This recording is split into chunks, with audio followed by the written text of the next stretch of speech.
Sports, restaurants, it is in our hands. Governor DeWine talks about what is working as he announces changes to everything from childcare to state fairs. Now comes the hard part. We talked to Case and the Cleveland Clinic about bringing the first presidential debate to Cleveland. From the logistics of a pandemic to crowds and media, how they plan to pull off their time in the political spotlight.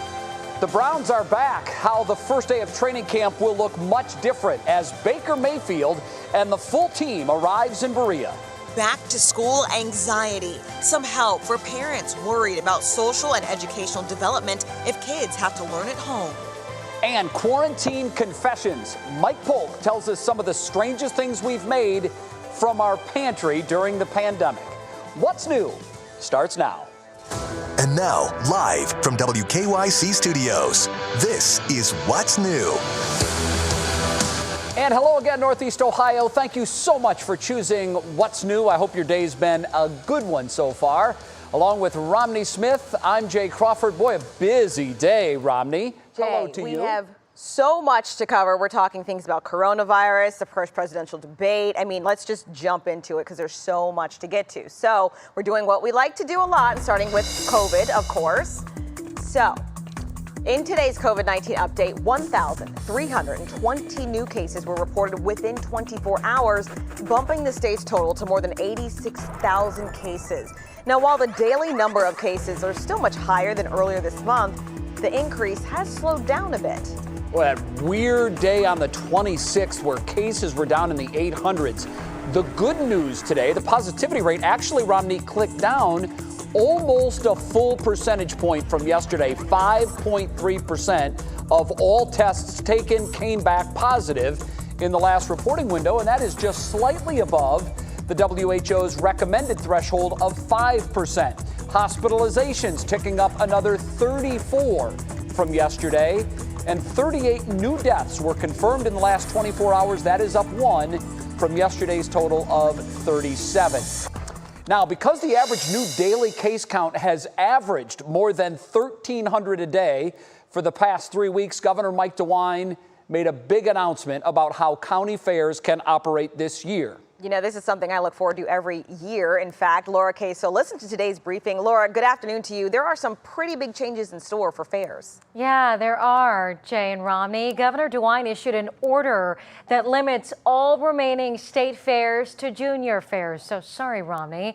This is really big news, though, for the kids. We're in the height of the summer fair season, and here's another impact of the coronavirus on our usual summer activities that we love so much, right? So on July 31st, which is Friday, rides, grandstand events, games, and carnivals no longer permitted. However, livestock, photography, and other youth exhibits will still be allowed. He also announced a curfew of 10 p.m. on the fairgrounds, with the exception of a show that might go a bit later. My summation is that what we do at our county fairs and what we do all summer and everything we do is really going to determine what happens as we move forward. It's going to determine what our fall is like. It's going to determine whether our kids go back to school, how they go back to school. They're going back to school. Ahead to August, another change that impacts children.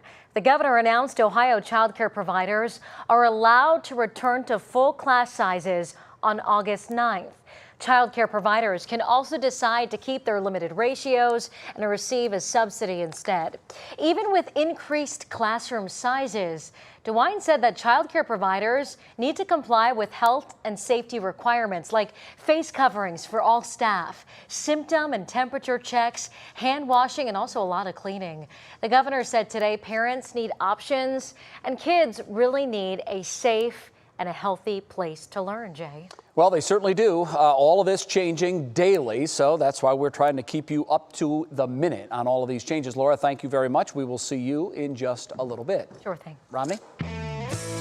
Now on your feet at 5, Cleveland, Ohio, Miami, Florida, and Nashville, Tennessee will all get to host a presidential debate this year, and Cleveland gets to kick it off. The Cleveland Clinic and Case Western Reserve University will put the city back in the political spotlight in September. 3 News investigative reporter Mark Namick joins us live. Mark, the debate is still 2 months away, and I'm wondering about how the Cleveland Clinic and Case Western Reserve University will pull this off with so many logistics being involved, especially knowing that we're in the middle of a pandemic. Yeah, hi, Romney. There is a lot of logistics to come over the next 2 months, but I talked to Dr. James Merlino. He's a top administrator here at the clinic, and he's running point. Now, they reached out and said that they asked the commission to host this debate when they learned that Notre Dame couldn't. And they said, why? Because they're confident they can pull it off, pointing to their relationship with Case Western Reserve University and putting a temporary hospital here in short time. Here's what he had to say.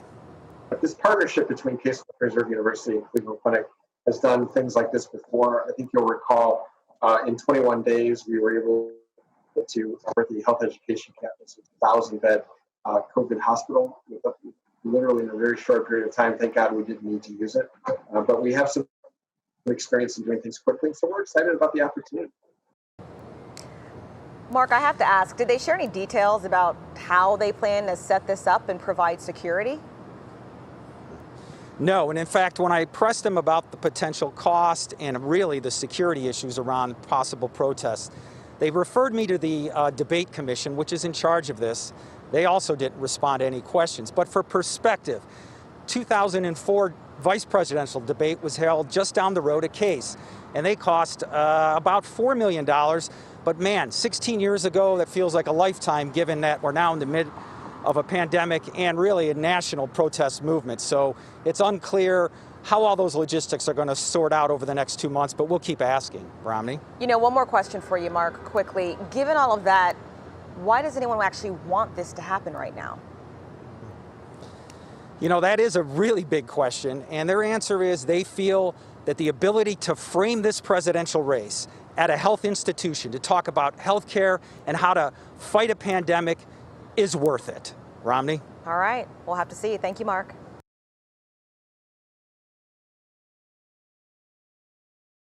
Russ Mitchell, good evening. Good evening, Romney. How are you tonight? Pretty good, thank you. Excellent, excellent. Good afternoon, everybody. Students in the Akron School District will start the fall semester online. The superintendent tells 3 News they made that decision based on local COVID cases and out of an abundance of caution for students, faculty, and staff, foreign power to interfere in an American election. And Dr. Anthony Fauci is now a baseball card. Look at that. After he threw out the first pitch at last week's Washington Nationals and New York Yankees game, Topps made a trading card out of it. Guess what? It broke company records. The company sold more than 51,000 cards. Fauci's card sold for $9.99. And if you saw Fauci's pitch, Romney, I'm not sure if you did. It's even more surprising that that baseball card is going for so much money. You know, just a bit outside. Good for him. I didn't think it was going to go for $10, but hey, profits. That's a good thing if it's selling. Respect Dr. Fauci. There you go. Absolutely. Thank you. See ya. Yeah, you're being kind when you say, Russ, just a bit outside. It was a lot outside. Okay, the baseball season has hit a major snag. We're going to talk about what's going on with Major League Baseball in the next half hour. But first, we have to talk about the Cleveland Browns because players today reported to Berea, filled with hope and optimism that a 2020 NFL season will happen. The voice of the Browns, Jim Donovan, joins us now. Jimmy, good afternoon to you. Like everything else in this COVID era, this year's camp will look and feel very different. What can you tell us about the changes? Oh, it is drastic compared to any other time that you've gone out to Berea. And the fact of the matter is you won't be able to go out to Berea because no fans will be there. And that's sad because it was always such a great sight to see families going out there to watch the Browns practice in the early morning or the afternoon. All right, it was day 1 today, and it was the full squad reporting, but it is very, very different. There is no football at all going on. There's the quarterback, Baker Mayfield. Now, he reported with the rookies last week. And the quarterbacks and the rookies have already gone through the first phase of training camp, and that is constant coronavirus testing. Now, to move along in the program, you have to have 3 negative tests in a row. And if you do that, then you proceed to the next step, which is you are allowed into the building, you get a physical, and then you get fitted for your equipment, and then the next step is you can start working out in the facility in small groups. The veterans who had their report date today, they have just started the testing process, and the testing is going to go on and on and on for the first few weeks, which will take us to August 14th. And that's the first time that the Browns will be on the field as far as being in the way, shape, and form of a football practice, though not padded at that time. And then the next step, Jay, is it will be August 17th, and the Browns will have their first practice with pads on and get contact. There will be 14 padded practices that will be allowed to have contact in that practice, and there will be days off mixed in between theirs. And then, of course, there will be constant testing going on. And that will take us to the start of the regular season with no preseason games at all. And I guess you would say, ready or not at that period, we'll see how the Browns do with their new head coach during this period. Jay, the next step, which will be very interesting, and it's starting to hit around the NFL, especially in New England today. Players are going to have the decision whether or not they're going to play. They can opt out. Imagine today, 5 New England Patriots and key players, too, have decided we are not going to play this 2020 season. So far, none of that has happened to the Browns. And, Jay, I presume it might be because the Browns are such a young team. Yeah, we're going to have to wait and see on that, and that could be a fluid situation even moving forward. We could get 3 weeks, 2 weeks from the season, and players could still decide, I don't feel comfortable, I'm not going to play. 2 quick thoughts. First, I thought Baker, and it's just one picture, but I thought Baker looked very fit, which has been a big question around Cleveland. And secondly, Jim, if you can talk on this, baseball's a non-contact sport, and already we have a huge red flag with the Florida Marlins, more than 10 players testing positive. What kind of fear factor is there with football where it's a contact sport? Guys are breathing and sweating on each other every single play.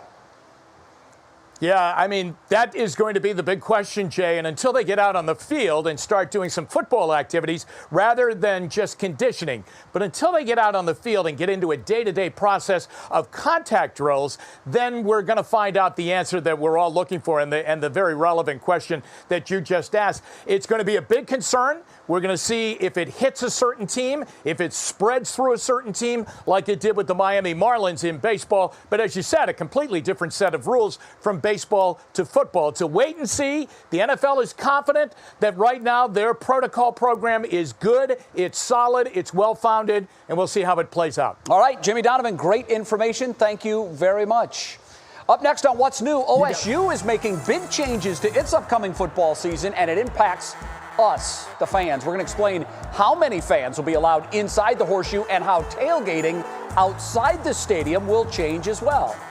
That's a good one. And listen to this, Jay. The Ellen DeGeneres show is under investigation because of workplace concerns. I'll break it all down for you in our pop break. And Hey there, Jay. Yeah, today ended up being a much better day than it was yesterday, but we do have rain in the forecast. I'm timing it out when it could rain in your neighborhood after the break.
Welcome back. Time now for your pop break. The Ellen DeGeneres show is now under investigation after several reports of serious workplace concerns, and former First Lady Michelle Obama gears up to release her podcast. I've got it all covered for you in today's pop break.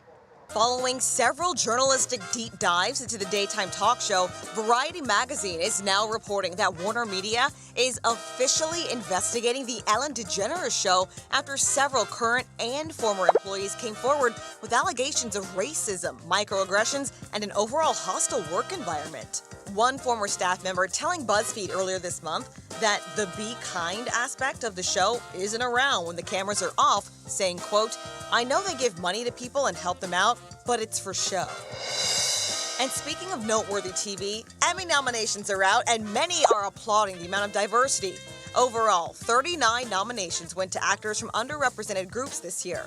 3 out of 5 nominees in lead comedy and drama series went to actors Anthony Anderson, Don Cheadle, Regina King, Octavia Spencer, and Kerry Washington. In the supporting actor categories for both limited series and comedy, Black actors make up more than 60% of the nominees. Oh, and 3 of the talented actors on the ballot this year decided that one nomination wasn't enough and got themselves nominated twice. Congrats to all the nominees.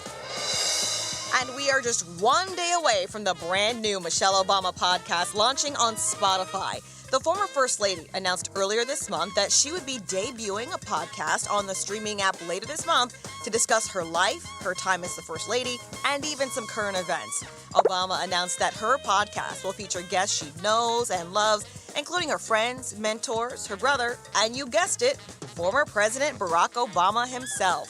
President Obama will be the very first guest on the Michelle Obama podcast, which drops at midnight. I mean, are we really surprised that her husband is going to be the first guest? She needs views and listens, right? I think so. Jay, one thing for you. During this pandemic, of course, I've been watching a lot more TV, like most people. Watchmen has been nominated for 7 Emmys. And let me tell you, it's an incredible series, and the fascinating fact, the characters in the show, are wearing face masks, and this is pre-pandemic. So it's kind of weird to watch it, and they're all wearing masks. Why are they wearing masks? I mean, they obviously couldn't have predicted that there was going to be a pandemic. Right, it's not for health-related reasons. It's actually so people can't identify police. It's kind of a dystopian future because police were attacked in something. I don't want to give it all away, but let me just say it plays a prominent line in the show. Kind of interesting. Yeah, it's very interesting. A little foreshadowing there by the series. All right, Romney, thank you very much. Well, I know that we have been in a drought situation for much of the state. Jason Fraser joins us now for weather from his house.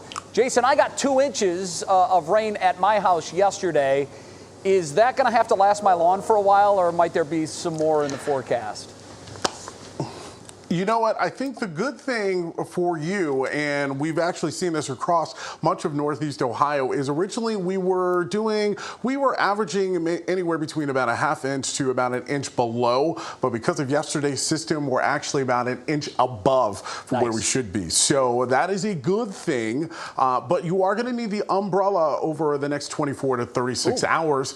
And that is all because we do have another system that's going to be impacting us. But first, I want to give a shout out to one of our viewers who used the WKYC app to upload this gorgeous picture of a sunset, a recent sunset. I want to thank Kim for doing that. This was over on Lake Erie here in Cleveland, Ohio. If you have an interesting weather photo of tonight's sunset, do us a favor, upload it on the WKYC app. It's the second option there, and we will see it literally within about 60 seconds. Doppler Radar right now, things are quiet. It is a beautiful afternoon across much of Northeast Ohio. Satellite and radar, as you can see, it's very busy on the radar. So we got a lot of moisture to our south that's moving across much of Alabama, Mississippi, as well as even parts of Texas. And then across the Midwest, we have some drier air that's all due to high pressure. But as you'll notice, above Minneapolis right now, above the Chicago area, we do have some showers that are trying to make their way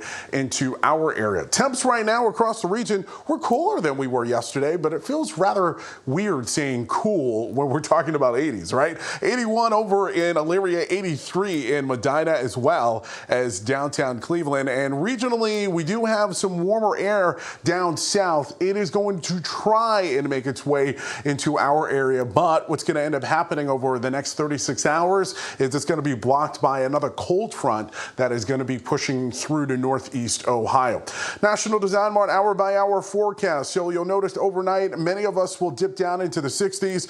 The farther inland you are, the much more likely that you even could see an upper 50 or two, but I think the majority of us will remain in the 60s. And then by tomorrow afternoon, we'll warm back up into the 80s. There is a slight chance at seeing an isolated rain shower or thunderstorm. I think this model is underestimating the potential. I think the greatest threat will likely be along the lake. And you'll notice that tomorrow evening into the overnight hours, we do have another threat for some rain showers. Again, this is going to be on and off. We're not expecting anything like we saw yesterday.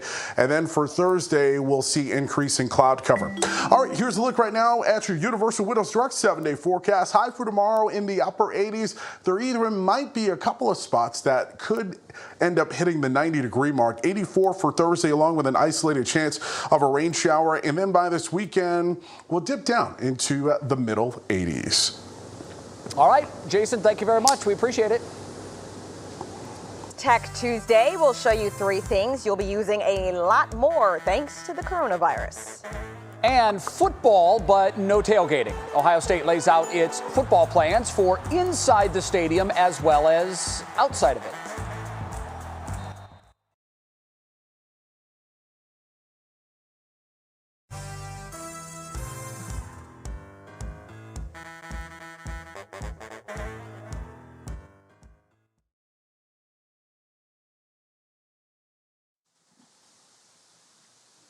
Hello, yes, I can hear you.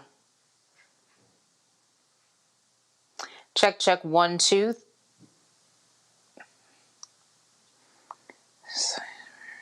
Okay. Yeah, so parents have choices when it comes to their learning style, or a mix of both. And although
Yes, I am.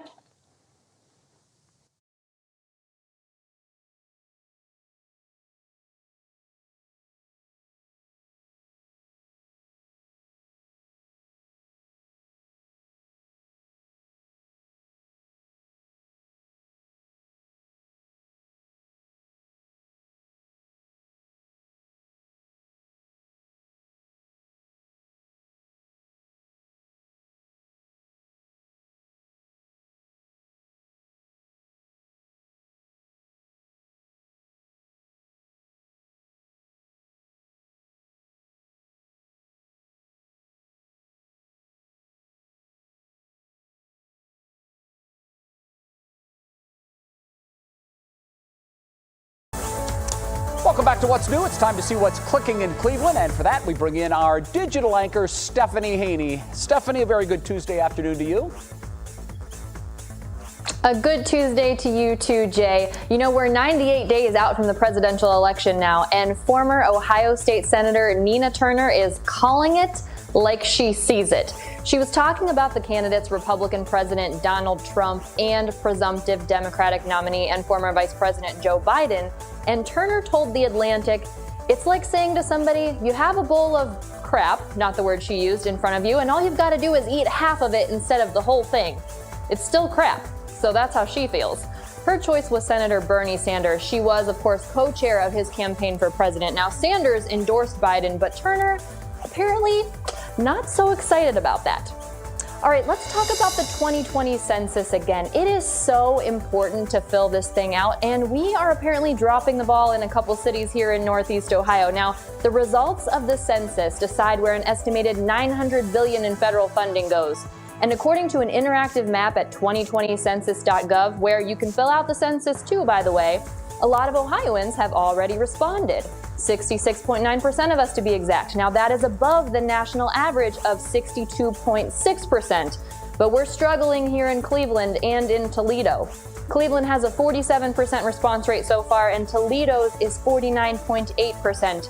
We need to be a little bit more like Akron, everybody, where even though there's room for improvement, they have a 61% response rate.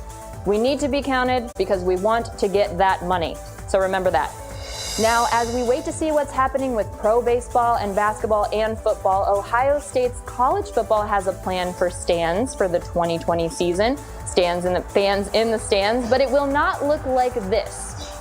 In a letter to season ticket holders, the Ohio State Athletic Department said only 20% of seats will be filled in the Horseshoe this season, and masks will be required in the stadium. But there's this. OSU Athletic Director Gene Smith said on a conference call that he's worried the 2020 season may not take place at all because of the pandemic. He said he used to be cautiously optimistic, but he's not even there now. The athletic department also said no pep rallies before the game, and this is a huge one, Jay. No tailgating. You know, we love our tailgating here in Northeast Ohio. Even without those official sites, this is going to be really tough to enforce in the Columbus area if we have those football games. Yeah, it is, because fans, as you said, they love their tailgating, particularly in Columbus at Ohio State games. But a rule is a rule. We'll see exactly how that's enforced. Imagine the Horseshoe holds 100,000 fans. There will be 80,000 empty seats to the 20,000 fans that are socially distant inside the stadium. Even if the season does happen, and that is a big if right now, it's going to feel awfully different, Steph. Very different. It really is. And the last time I was there, I took my dad to the Michigan game when I was at Ohio State Law School, and I just can't imagine it with only 20% of the people. It's going to be a very different experience. Yep, it's just part of our new normal. All right, Steph, thank you very much. We appreciate it. Coming up on What's New, many parents are dealing with anxiety as they get ready to send their kids back to school. We talked to a doctor who's going to share some very helpful coping mechanisms. You do not want to miss that. And it is Tech Tuesday today. COVID-19 is making some old tech feel new again. Our tech guru shows us what we're going to be using a lot more of in this new era. And then Mike Polk will make us laugh. He confessed on Facebook recently that he ate some of this sausage and gravy, that it actually moved with him twice. He tells us why and gets quarantine confessions from other Northeast Ohioans. You don't want to miss that. What's new? Forging on right after this.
Check, check, 1, 2, 3, 4, 5, 6.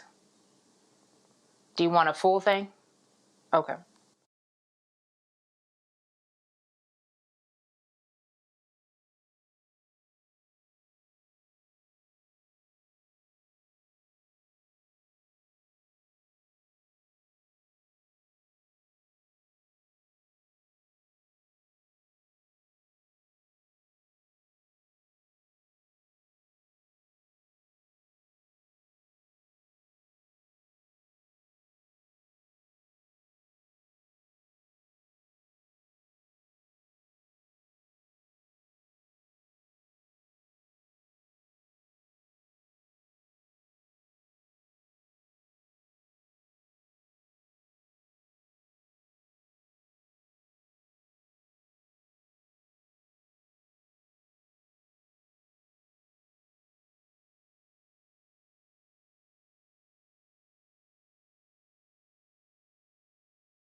And now, live from WKYC Studios, this is What's New.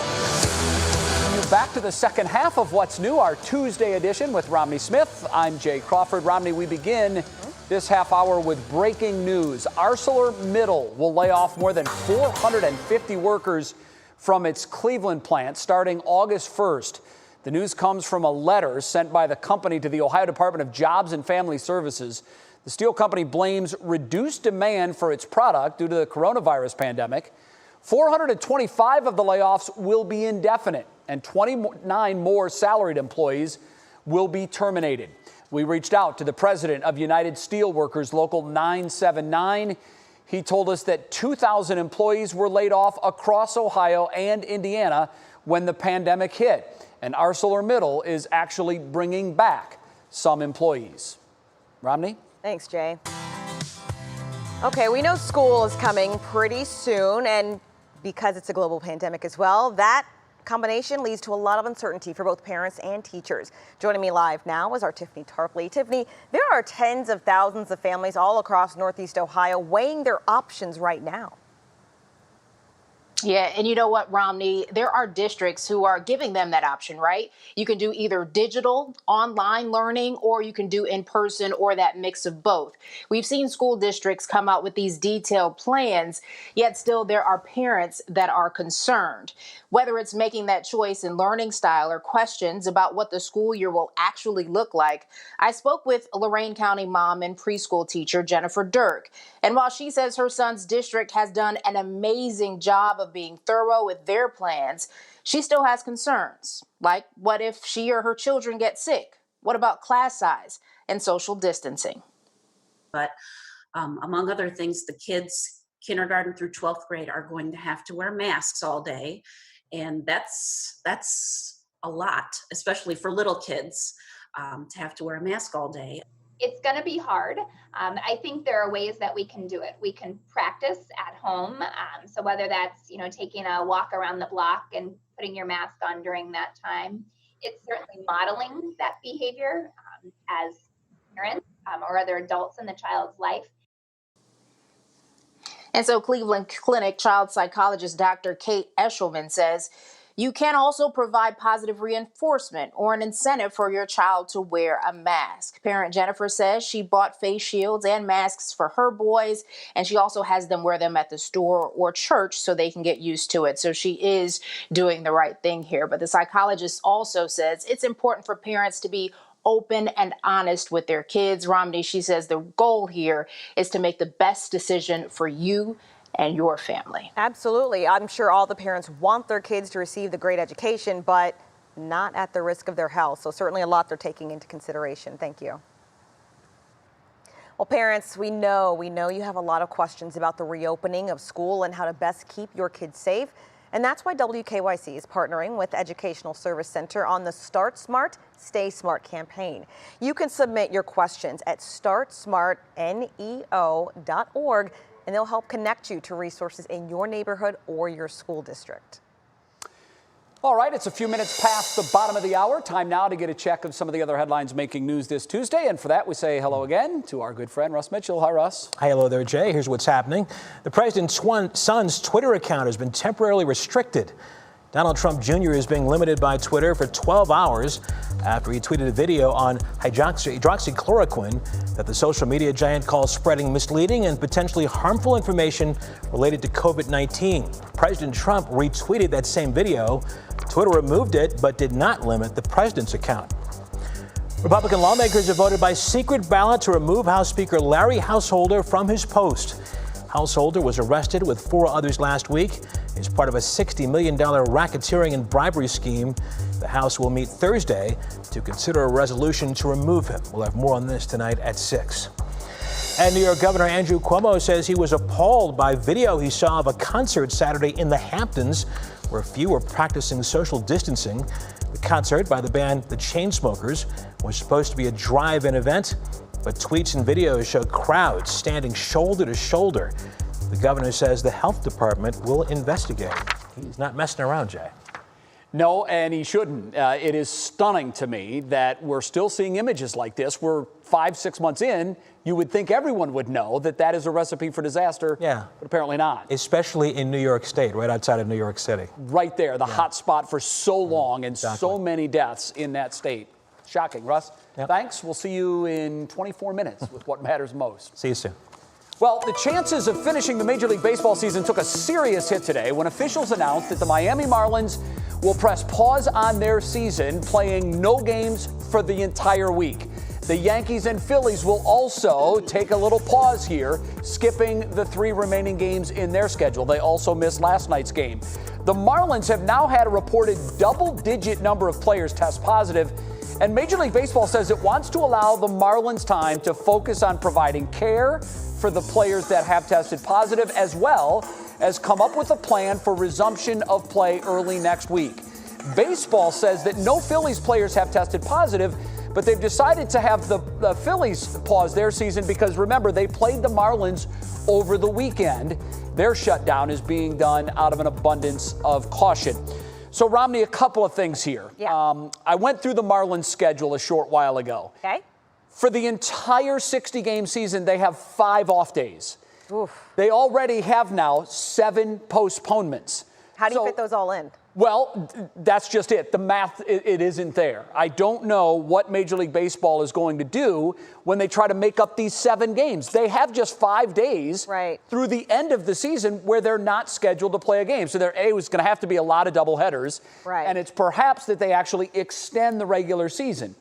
The other thing here, it's not in Major League Baseball, there's an even number of teams. So if one team is off every day, at least one other team also has to be off every day. And right now, it's the Yankees and the Phillies. This is a ripple effect, and it might continue. And my fear, Jay, is that it's not only baseball, but that, like you said earlier, if there's a contact sport like the NFL, we could see an entire season of multiple pro sports teams just down the toilet. I don't know how they're going to do it. I really don't. I'm hopeful and optimistic that they can figure this out. I will say, it's the Marlins, so that makes it easy for Major League Baseball. If this were the Yankees or the Red Sox or the Dodgers or a powerhouse team, I think you'd see much more of a response. One other note quickly, the Indians playing game 1 of a doubleheader today because of their rain out yesterday, currently leading the White Sox 4-2. They're in the top of the 6th. Good news, Frankie Lindor homered, as did Bradley Zimmer. I'll take that. Good news so far. Thanks, Jay. You bet. All right, we asked you yesterday to show us something good, and you delivered. Meet Zoe. She lives in Northfield with her owners, Wes Dobbins. And he says the person who delivers the paper each morning leaves dog bones. So Zoe follows the scent all the way to the mailbox to fetch the paper and, of course, get her treat. And you know what? I understand this dog, Jay, because I, too, am highly motivated by food. What do you think? Oh, Romney, I do all kinds of tricks for treats. Absolutely. Absolutely. You want to train me, you put a little bit of snack or a treat involved. That's why you're my people. Food, the way to my heart, and obedience. Oh, and me too. Romney, thanks. We want you to show us something good. It's very easy to do. You can submit your pictures or video on the 3 News app, and it's so simple, I can even do it. I went through this today. You just click on that orange bar. It's going to take you to this form. You have to fill it out, give us a brief description so we can share it with our viewers, and we would love to do nothing else. It's part of our tell us something good or show us something good here on What's New at 5 o'clock. Well, new tech and tech we just never used. We look at how the pandemic has changed our everyday lives in today's version of Tech Tuesday. And Jason, the weather looks to be a little bit different compared to yesterday. What are we seeing out? Hey there, Romney. Well, overall today ended up being a cooler day, even though it ended up being warm, right? We saw temps in the 80s, but coming up after the break, I'm going to let you know when our next chance at some rain showers and when temps are going to slowly start to cool down even more.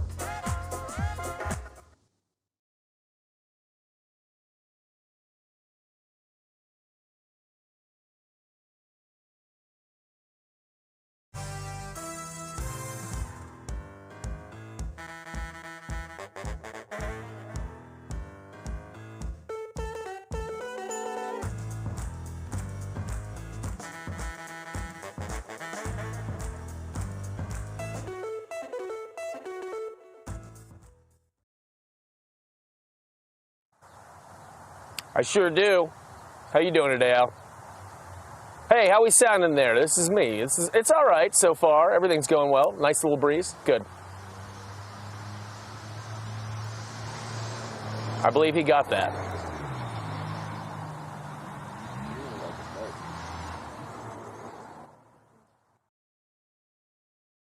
We'll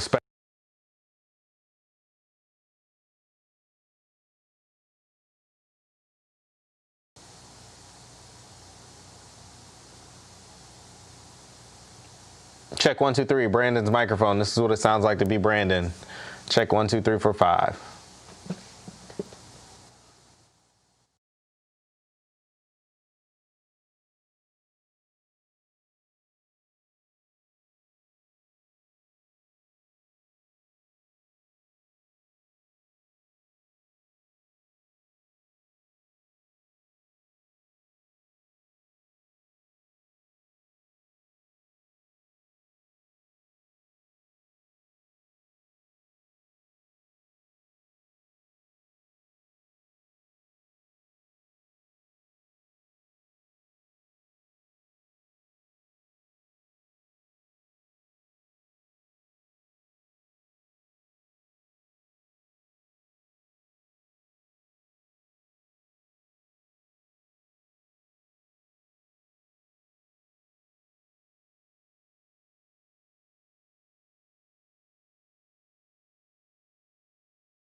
Welcome back to What's New. It is Tech Tuesday, and COVID-19 is forcing a lot of us to use old technology in a new way.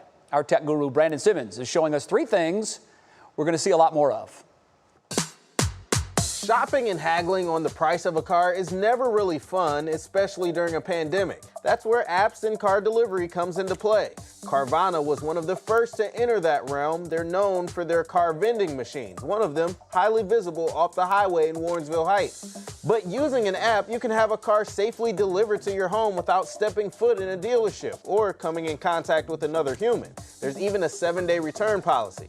I think car buyers will start to expect this from traditional dealerships too. Next up is the digital menu. Head to some of your favorite restaurants and you'll see it advertised. Just scan a QR code. Granted, QR codes aren't new. Here's the thing, QR codes are really versatile and you can even create your own. Take this one for example. If you take out your phone right now and point the camera at it, you'll probably get a link that pops up and sends you to our website, WKYC.com. You can also use QR codes to share things like Wi-Fi information, for example. Expect to see a lot more of these floating around. Finally, staying in a hotel is cleaner and safer with help from robots. Hotel Trio in California employs Rose the robot. It can deliver extra towels or even a bottle of wine to your room without having to come in contact with others. Again, the robo-butlers aren't necessarily new, coming to market back in 2015, but you can expect to see a lot more of them coming to hotels near you as a way to cut down on person-to-person contact. You've got to admit, they're pretty cool too. Now, what's cool about all of these things, Jay, is that they've been around for some time, but haven't really seen widespread adoption. COVID-19 kind of has a way of accelerating the use of technology that we usually don't think we need, but actually we do. Yeah, you know, I mean, I first saw this stuff when I was a kid on the Jetsons. And I kept saying, okay, well, when are we going to get to that point? When am I going to have a robot deliver a drink, if that's what I need? And here it is. It's good to see. It took a while, but it's good to see. It's here now for you, buddy. I mean, I think we lost Brandon. A tech snafu. It happens. Brandon, thank you very much. We appreciate it. All right, the Indians playing game 1 of a doubleheader because they were rained out last night. But, Jason, I think just by glancing at the weather over there, I think they're going to get both games in tonight. Am I right? Yeah, you know what? You just stole my weather forecast. Thanks, Chad. You want to do the rest of the forecast? No, that's about all I know. That was it. No, I'm just joking with you. Yeah, so if you are looking forward to the Cleveland game tonight, the second part of the doubleheader, you are going to be good. We are overall going to see a pretty lovely night.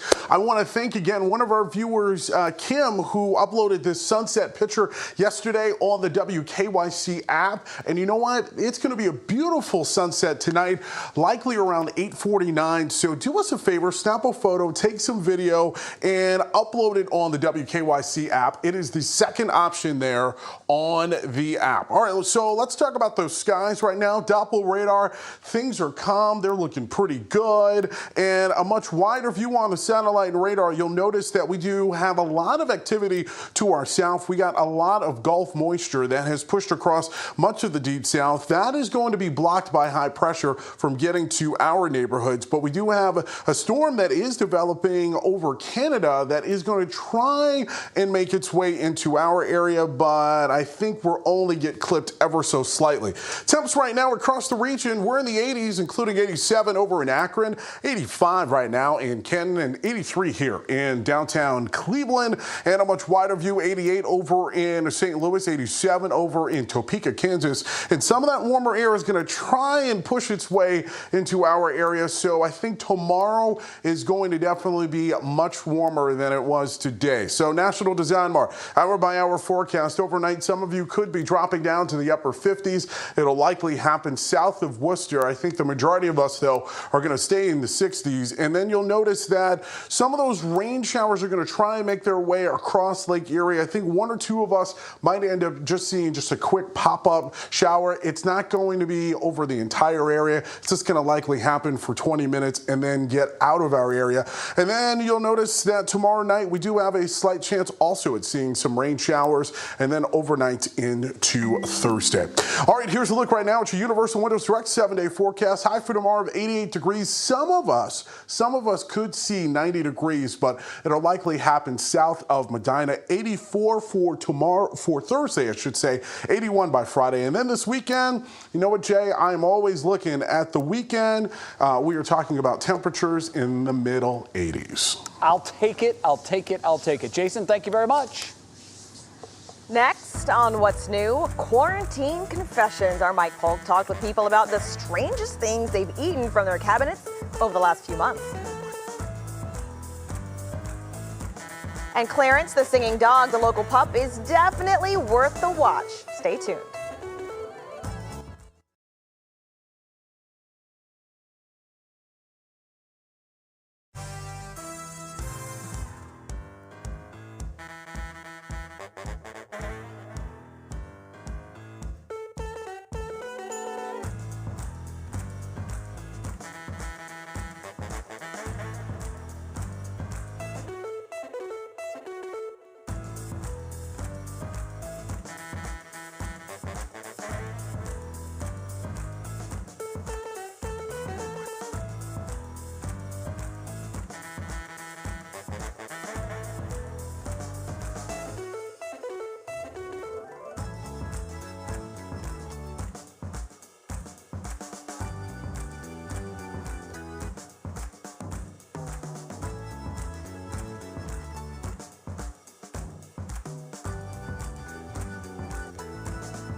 Welcome back to What's New. This is going to be fun. If you're spending more time at home and developing some unusual new habits because of it, trust me, you are not alone. So as a way to address that, here's what we're doing. Our Mike Polk Jr. is beginning a new series. We're calling it Quarantine Confessions, where it's okay to fess up to some of the more embarrassing things that we've done over the last couple of months, starting with weird food choices. Oh, hey folks. While straightening up my kitchen cupboards this week, way in the back I found a can of something called Libby's Country Sausage Gravy. And it gets worse. I ate it, and it wasn't that bad. I don't know exactly how old it was because the expiration date appeared to have worn off over time, but I'm pretty sure I moved with it twice before landing in this house, so it definitely had some history. So I ate that, and I lived to tell the tale, which I did, on Facebook. It seems like many of us have gone down some pretty dark culinary paths and eaten some weird stuff over the past several months for various reasons, because soon everyone was sharing with me their own recent odd food dalliances. A few of them agreed to speak with me on the Zoom machine. Would you please share with us what you ate? I picked up a box of Red Lobster Cheddar Bay biscuits. Those sat in my cupboard for too long. Why hadn't you made them up until then? I was saving them for a special moment. And what better moment than a global pandemic? It was Campbell's cream of celery soup. Now, it expired in 2014. It was literally in the back of the pantry. And I grabbed this can, and it was stuck to the shelf. I wouldn't call it off-putting. It was more just nothing. I finished it. That's American can-do spirit right there, in a time of crisis. I had acquired a can of Spam. You know, it says Best Buy. Well, you know, it's probably still fine. That's one of their selling points. It's really difficult to tell if it's gone bad or if it's just still Spam. I was driven to eat this on desperation, and it is, it's gross. Oh, wait. It's just textured soy. It's not even real tuna. It says right here. Who wouldn't want that? All the joy of the texture of tuna without the tuna taste. I just threw together a quick tuna salad, I guess, textured soy salad sandwich. It wasn't bad. This raises an important question that perhaps should have arisen before I ate old sausage gravy. Just how dangerous is it to eat expired food? To find out, I asked dietitian Amy Jamison-Potonik. There is an end date on most of these foods, so if you find a can of ham from 1992, you probably don't want to eat it. The best if or used by date is the date that is good for the highest flavor or the highest quality, but it's not a safety issue. You can still eat the food after that for a couple of days. So it seems as though my fellow back-of-the-cupboard scavengers and I will live to see another day. And that's good, because I still have 3 cans of this 2017 pumpkin pie mix that I'd hate to see go to waste. This is Mike Polk, pushing his luck for 3 News. I'm guilty of this, and I'll tell you, Mike, I have started to eat ramen noodles, those little 7-cent packages. I don't think they ever expire, didn't check the date, and they're delicious. So if they are hurting me, I just like to think of it as me getting stronger on the inside. Yeah, absolutely. You're just building up that stomach callus. That's what you need to be doing right now. I gotta tell you, I don't like to waste anything, so I'm eating everything out of the cupboard. This Castleberry hot dog chili sauce right here, it does not look like it's the same consistency if you look in the actual can. It's disgusting. And I don't know if that just happened over time or what, but I gotta tell you, this is not good, you guys. Mike, that's a marketing gimmick. I mean, how many times have you gone to pick a restaurant that advertises and they show you that beautiful, luscious burger, and the tomato has little beads of moisture on it, and then you go and you actually order that burger and it doesn't look anything at all like the picture. We're being played. No, it's outrageous. It really is outrageous. I would write to complain to Castleberry hot dog chili sauce, but I'm pretty sure this place closed like 10 years ago. Well, you know what? If Mike calls in sick tomorrow, Jay, I think we know why. We know why. Mike, be careful. Careful what you ingest. Thanks, guys. Bye. All right. Still ahead on Worth the Watch, a Northeast Ohio dog can do a lot more than your average tricks. Clarence can sing. We'll let you hear him belt out some awesome tunes in our Worth the Watch.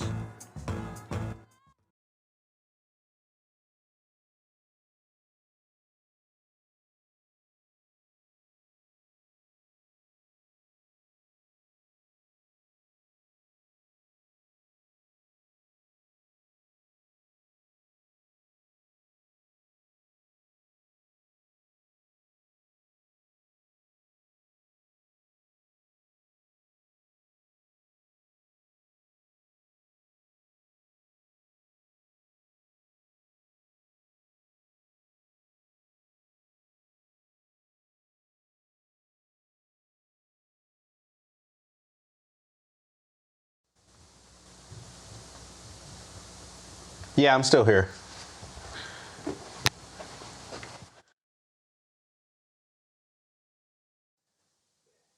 Where's the ball? Yeah, I got you. Hello? Because it was real bright a second ago. Now there's a cloud. Oh, yeah, that got real dark.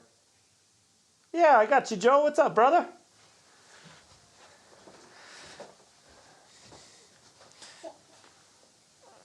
Oh, River says, hi, I pooped.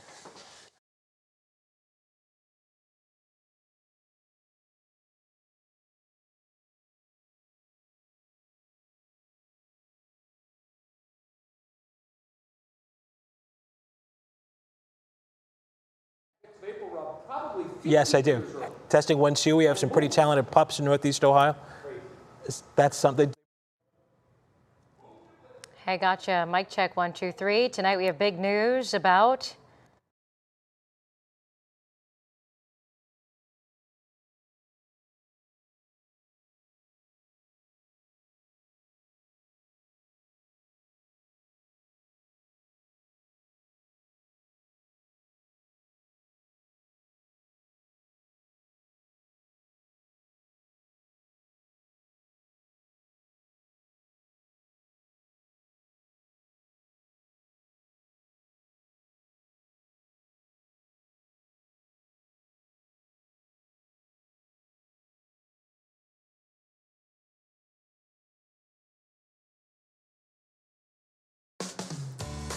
All right, we wrap it up with our Worth the Watch. We have some pretty talented pups here in Northeast Ohio, including Clarence, the singing pup. He's from Solon.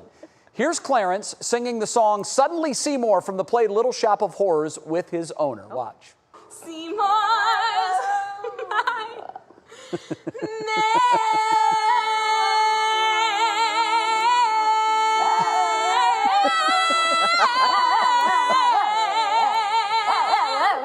Oh, I absolutely love it. Danny wrote on Facebook that playing Seymour in Clarence's dream role, and they've been practicing for a long time. Seymour is a florist who loves strange and interesting plants.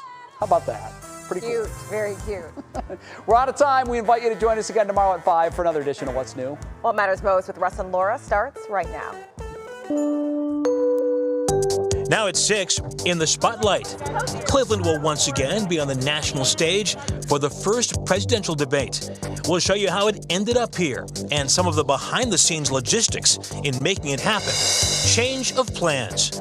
Akron schools go digital for the first 9 weeks. How the district is preparing to teach its 21,000 students remotely. I'm trying not to let my nervousness trickle down to them. I don't want them to be fearful. Managing anxiety. How to keep yourself and your kids from worrying about the big changes coming for the start of the school year. Coming up in sports, the Browns training camp is open, and it's testing, and even more testing. From the WKYC studios, this is What Matters Most. Hey, good evening. We begin with breaking news as Republican state representatives have taken the first steps to remove Ohio House Speaker Larry Householder. Brandon Simmons is here with the outcome of a secret vote and what comes next. Brandon?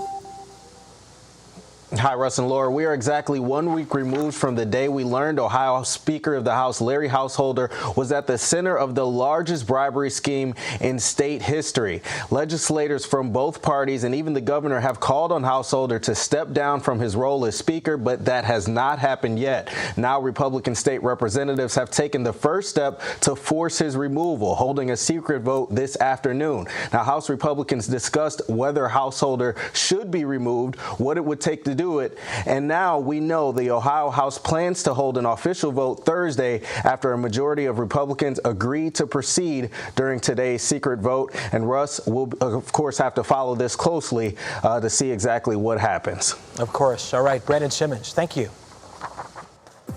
Some breaking news now. ArcelorMittal says it is laying off more than 450 workers from its Cleveland plant. This starts August 1st. Now, the company sent a letter notifying the Ohio Department of Jobs and Family Services just last week. The company says the layoffs are blamed on reduced demand for products during the pandemic. 425 of the layoffs will be indefinite, and 29 more salaried employees will be terminated. We reached out to the president of United Steelworkers Local 979, and he told us that due to previous layoffs when the pandemic hit, there will only be a net loss of 130 jobs by August 9th. Of course, this is just coming in. We'll bring you any updates at WKYC.com and also the WKYC app. Back in the political spotlight, as we told you just yesterday, the Cleveland Clinic and Case Western Reserve University will host the first 2020 presidential debate. Mark Namick talked to both institutions about how they plan to get ready for a battleground debate in unprecedented times. Cleveland successfully hosted the 2016 Republican National Convention, but it had years to prepare. Now, after the University of Notre Dame backed out over safety concerns related to the pandemic, these top institutions and the city have just 2 months to get ready. The clinic, which has been advising the Commission on Presidential Debates on safety protocols, made the offer. The hospital is confident it can host the event at its spacious health education campus. But this partnership between Case Western Reserve University and Cleveland Clinic has done things like this before. I think you'll recall in 21 days we were able to offer the health education campus, a 1,000-bed COVID hospital. Case Western hosted a vice presidential debate on its campus in 2004 at a cost of more than $4 million, and it attracted 1,500 reporters. But this debate comes with challenges unimaginable 16 years ago, a pandemic and national protests. The mood of the country at the end of September regarding the interest in protesting in a belligerent manner is an anxiety for all of us. And I don't know where the country's going to be at the end of September. But the clinic and Case Western Reserve both say the opportunity to frame the presidential debate around health care and battling the pandemic is worth it. Of course, a big part of hosting the debate falls to the city of Cleveland, which will be responsible for managing a lot of the security. Now, we reached out to City Hall tonight. They didn't respond, but promised to say something soon. As for the clinic, they referred us to the Commission on Presidential Debates for questions about security and costs. Reporting from Cleveland, Mark Namick, 3 News.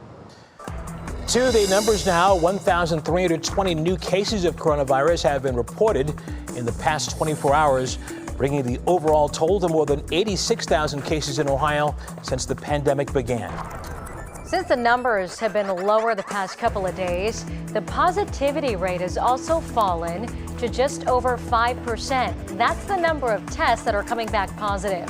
There were 34 new hospitalizations and 38 more patients died in the last 24 hours, one more than the previous day.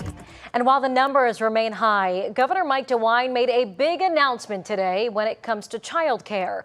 Ohio child care providers are now allowed to return to full class sizes. This is happening on August 9th. Even with increased classroom sizes, though, DeWine said providers need to comply with strict health and safety requirements. We're talking face coverings for all staff, symptom and temperature checks, hand washing, and frequent cleaning. The governor said kids need a safe place to learn. Of course, there are questions about the virus spreading with so many kids in a classroom. Here's what he said. Best data that we could come up with would indicate that we've had 442 people since the pandemic began. And of that group, 306 were staff and 136 were children who came down positive who were in child care. At the press briefing, the governor also had some bad news for the state's fairs. He's issuing an order for all of the remaining fairs to be limited to junior fairs. It starts this Friday, July 31st. So that means rides, grandstand events, and carnivals are going away for the summer. New details this evening about Akron City Schools and their plan to go remote for the first 9 weeks of the school year. That decision was made last night, and today, Romney Smith spoke with the superintendent. During a Zoom meeting Monday night, the Akron City Public School Board decided to start school virtually for the first 9 weeks of school, and that will be done in phases. We'll be staggering different grade levels just so we have time to be able to orient all of those students, periodically during that phase-in period, so they're ready to go by the 14th of September. Even though students will be learning online at home, some teachers will still be in class occasionally. Will want to work from the buildings because they have, for instance, they may want to do a virtual lesson using their smart board, and we certainly will have our buildings open for teachers who may want to come and do that. As the system works to make sure all kids have the equipment and internet connectivity, they're also staffing up to offer support services. In the evenings, having some technical support and educational support in the form of tutors who can help students and their families address questions that they may have during the off hours. School leaders say the entire first semester they'll be working to figure out what form of learning will take place during the second semester. During this time, we'll constantly be evaluating the situation in Summit County with Summit County Public Health, to look at the relative community spread numbers and the risk. James says if it's safe, a hybrid of both in-person learning and remote learning is an option for the second semester, but that's only if the COVID numbers make a significant drop. Russ? Yeah, still so many questions. All right, Romney, thank you. And now to a 3 News Investigates exclusive. You might remember the tragic story of an 8-year-old boy with special needs who recently drowned in a Strongsville hotel swimming pool. Police say the pool was checked multiple times before the boy's body was discovered. This heartbreaking story left many asking, how could this happen? 3 News investigator Rachel Polanski went searching for answers. Tiffany Knight fights back her tears as she tells me about her 8-year-old son, Christopher. It's my baby. Eventually, she stops fighting. It's hard when I take my other kids to daycare. I have to clock them in, and I see his name. And I can't press sign in because he's not there. 911, what's the city of your emergency? Christopher's body was found at the bottom of a swimming pool at the Holiday Inn Strongsville, where the family was staying earlier this month. A lady did try and check the pool completely. Yes.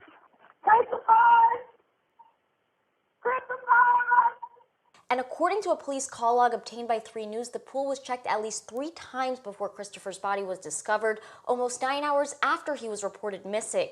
The pool has been described to 3 News as, quote, murky and cloudy. A police investigation is ongoing. This is a different type of hurt that I want nobody to feel, ever. And 3 News Investigates found this was not the Holiday Inn's first trouble with its pool. Looking back at 5 years' worth of inspection reports, we found more than a half a dozen violations labeled critical by health inspectors. We also reached out to the hotel for comment multiple times, but we have not received a response. A spokesperson for Intercontinental Hotels Group said the property is independently owned and operated, but told 3 News in a statement, quote, the health and well-being of guests staying at IHG-branded hotels is always our first priority, and we are in touch with the hotel. So what happens now? Well, a lawsuit is likely, and it will probably focus on a legal standard that applies to anyone who owns a swimming pool. I will have that part of this exclusive story tonight at 11 on What's Next. Rachel Polanski, 3 News. We want to change directions now. Tell you about the start of Browns training camp. The full squad reported to headquarters in Berea today. And the voice of the Browns, Jimmy Donovan, here now with how camp looks a lot different this year. Hi, Jimmy. Hello, Russ. It certainly does. I'll tell you what, at this time last year, Berea was definitely the place to be. Everyone thought the Browns were going to be Super Bowl contenders, and so everybody wanted to be there. Nobody can be there this year. The players did show up today for day 1 of training camp, but remember, no football at all, and it's going to be that way for a while. So instead, it was testing, coronavirus testing, and that's going to be the way it's going to go, really, for the next couple of weeks before the Browns really get out onto the practice field. Here's the procedure. The players go to a trailer outside of the facility and they're tested. They have to put together 3 consecutive negative tests before they move to the next phase, which would be they are allowed inside to get a physical, to get their equipment, and to begin the process of getting able to work out inside the building in small groups. The next key date would be August 14th. That's when the Browns would be on the practice field starting to do football activities. Before that, it's going to be a lot of conditioning. Then on August 17th, the Browns will be allowed to go into football mode, put the pads on, and start contact drills. There are 14 practices allowed to be physical with contact, and there'll be days off mixed in between. Russ, the key thing here is there'll be constant testing. That's the difference that the NFL thinks that they have in their protocol to make this thing work, is that they'll constantly be testing, that it doesn't get away from them, and that some team doesn't get run over like the Miami Marlins have had in the sport of baseball. But right now, day one, no footballs allowed, just testing. A lot to unpack. All right, Jimmy, we'll see you later in sports. Thank you. Okay. And coming up tonight, classroom concerns, how to manage anxiety and make the right choice for your family when it comes to sending your kids back to school. Silver lining, how a method of keeping coronavirus rates down is actually impacting flu season in the southern hemisphere. Also, Matt Wintz is in for Betsy. Well, hi there, Laura. Hi there, Russ. We have some showers and thunderstorms off to our north. That's not going to bother us tonight, but we do have some storm chances tomorrow. Until then, enjoy the evening. We'll take that forecast over the next 7 days coming up.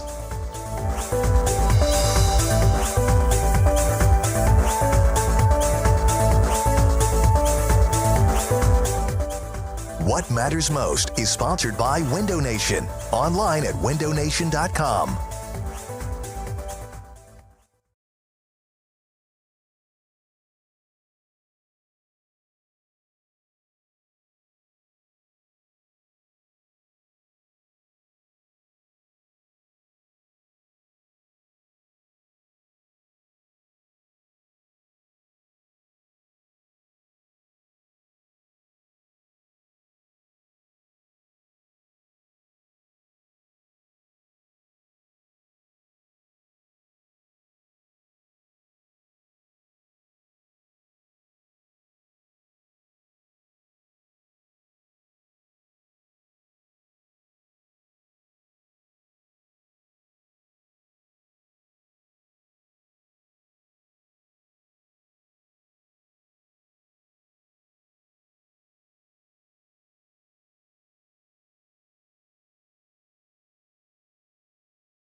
Right now, families are weighing their back-to-school options.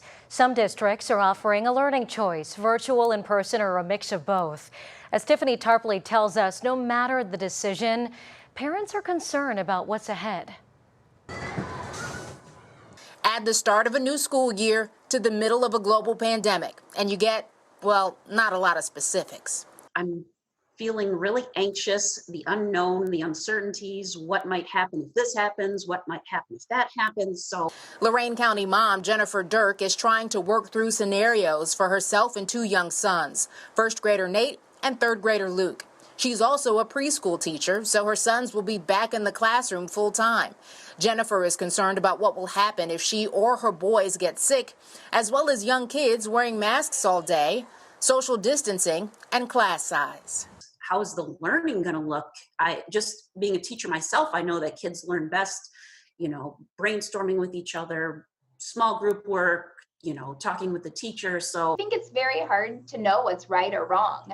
And so I would encourage parents to be kind to themselves. This is unknown territory. Dr. Kate Eshelman is a pediatric psychologist with the Cleveland Clinic.